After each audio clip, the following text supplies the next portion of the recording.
नमस्कार विद्यार्थियों, अच्छे हो ना। काव्य एक तेरी है जमी, उसको सुनने के लिए मैंने नीचे एक लिंक दी है। उससे यह काव्य सुनना और सस्वर गाने का अभ्यास करना। एक बार मैंने पूरा काव्य समझाया है, दूसरी बार समझा रही हूँ। तो काव्य है तेरी है जमी, प्रार्थना गीत है। इसमें ईश्वर के प्रति कृतज्ञता का भाव व्यक्त किया गया है और ईश्वर की सर्वोपरिता को स्वीकार किया गया है। पहली पंक्ति में कहा गया है कि हे ईश्वर, यह धरती तुम्हारी है, आसमान भी तुम्हारा है। तुम बड़े ही दयालु हो, तुम हमें हमेशा क्षमा करते रहना। हे ईश्वर, तुम सभी के हो और सभी तेरे हैं। तो हे मेरे ईश्वर, मेरे खुदा, तू हमें हमेशा क्षमा करना। दूसरी पंक्ति में कहा गया है कि हे मालिक ईश्वर, हम तेरी इच्छा से ही इस दुनिया में आए हैं, यानी कि हमारा जन्म इस दुनिया में तुम्हारी इच्छा से ही हुआ है। हम तेरी कृपा से ही यह शरीर और प्राण पा सकते हैं, यानी कि हमने जो शरीर और प्राण पाया है यह भी तुम्हारी कृपा के कारण ही हुआ है।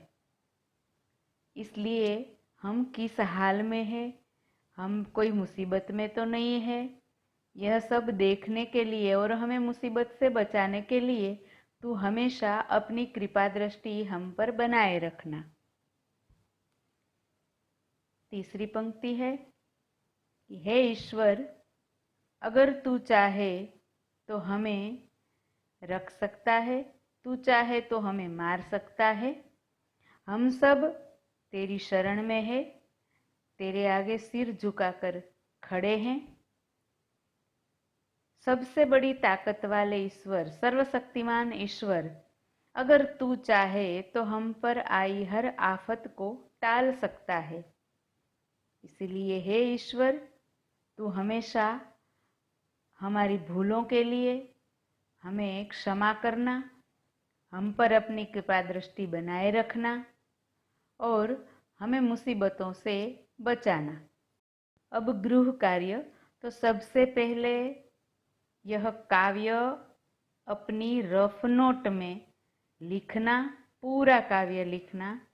उसके बाद में उसका शब्दार्थ जो पाठ्य पुस्तक में दिया गया है वह लिखना है। काव्य और शब्दार्थ लिख लेने के बाद काव्य का भावार्थ भी रफ नोट में ही आपको लिखना है। आपने जो भी समझा है उसी तरह आप लिख लेना। इसके बाद में उसका अभ्यास है। अभ्यास के प्रश्न एक नहीं लिखना है, क्योंकि वह तो काव्य सस्वर गान करना है। इसलिए अभ्यास के प्रश्न 2 से मैंने फोटोज भेजे हैं, उनमें से देखकर लिख लेना। अभ्यास के प्रश्न 2 और प्रश्न 3 इनके उत्तर मैंने दिए हैं। प्रश्न 4 है, उनमें एक चित्र है और चित्र की मदद से कविता की रचना करनी है, जो आप अपने आप कर लेना। बिल्कुल छोटी सी कविता बनाना है अपने आप, जो भी आप बना सके, जैसी भी बना सके ऐसी बनाना। और प्रश्न 5, वचन बदलकर वाक्य फिर से लिखिए। वाक्य एक वचन के है, बहुवचन करके वाक्य के उत्तर मैंने लिख दिए हैं। यह सब अभ्यास के जो प्रश्न है वह अपनी पक्की कापी में, पाकी नोट में, पक्की कापी में लिखने हैं। काव्य, उनके शब्दार्थ और भावार्थ रफ नोट में लिखने हैं। अभ्यास के प्रश्न 2 से 5 अपनी पक्की कापी में लिखने हैं।